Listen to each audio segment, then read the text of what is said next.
ધર્મના નામે તાગડધીનના કરનાર બીજેપીને મારે કહેવું છે કે કાન ખોલીને સાંભળી લો.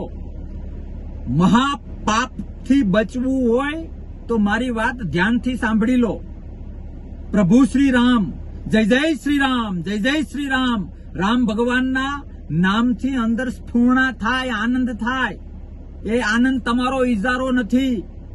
રામ તમારા એકલાના નથી. જે સનાતનમાં માને છે, જે હિન્દુ ધર્મમાં માને છે, જે સનાતન સંસ્કૃતિમાં બિલીવ કરે છે, એ બધા માટે રામ સરખા છે.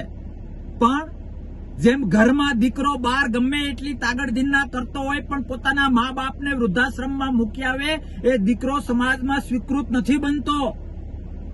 ડોક્ટર ગમે એટલો નિષ્ણાંત હોય પણ ઈરાદાપૂર્વક કોક પોતાના દર્દીનું મૃત્યુ કરે તો એ ડોક્ટર નથી કહેવાતો. એમ ધર્મના મુખ્ય સ્તંભનું જો અપમાન કરવામાં આવે તો હું ગમે એટલી માળાઓ ફેરવું કે ગમે એટલું રામ રામ કરું કે ગમે એટલું કૃષ્ણ કૃષ્ણ કરું, હું અધર્મી કહેવાવ, હું ધાર્મિક ન કહેવાવ. મારે સીધી લીટીમાં એ કહેવું છે કે બીજેપી દ્વારા શંકરાચાર્યનું અપમાન કરવામાં આવ્યું છે. સનાતન ધર્મમાં, હિન્દુત્વમાં સર્વોચ્ચ ટોચ પર જો કોઈ હોય તો શાસ્ત્રોમાં લખ્યું છે કે શંકરાચાર્ય છે, શિવનો અવતાર છે. એની એક મર્યાદા હોય છે, એટલે અમુક પ્રકારના વાક્ય એ લોકો જાહેરમાં ન બોલી શકે. પણ એક સનાતન પ્રેમી હોવાને નાતે બીજેપીને મારે કહેવું છે કે તમે રામ મંદિરની બાબતમાં શંકરાચાર્યનું અપમાન કર્યું છે.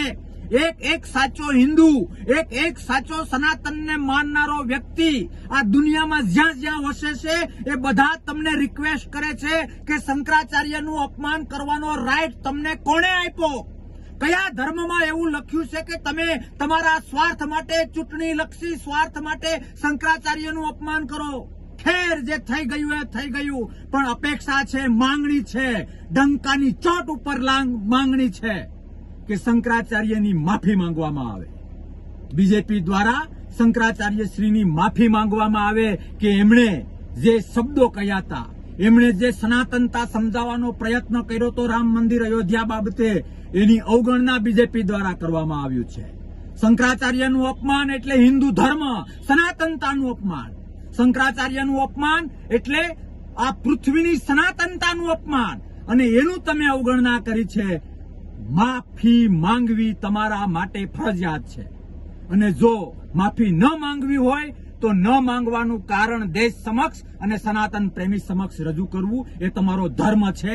બાકી ક્યારેય કહેતા નહીં કે અમે ધર્મ પ્રેમી છીએ, અમે સનાતન પ્રેમી છીએ. ધર્મમાં આ બેવડી નીતિ ક્યાંક ને ક્યાંક તમને અધર્મ તરફ લઈ જઈ રહી છે. વાતો કહેવી હોય તો ઘણી બધી કહી શકાય, પણ ટૂંકું અને ટચ શંકરાચાર્યની માફી માંગો તો અને તો જ અમે માનીશું કે તમે ધર્મમાં, સનાતનમાં અને હિન્દુત્વમાં બિલીવ કરો છો. જય હિન્દ, ભારત માતા કી જય, જય જય શ્રી રામ.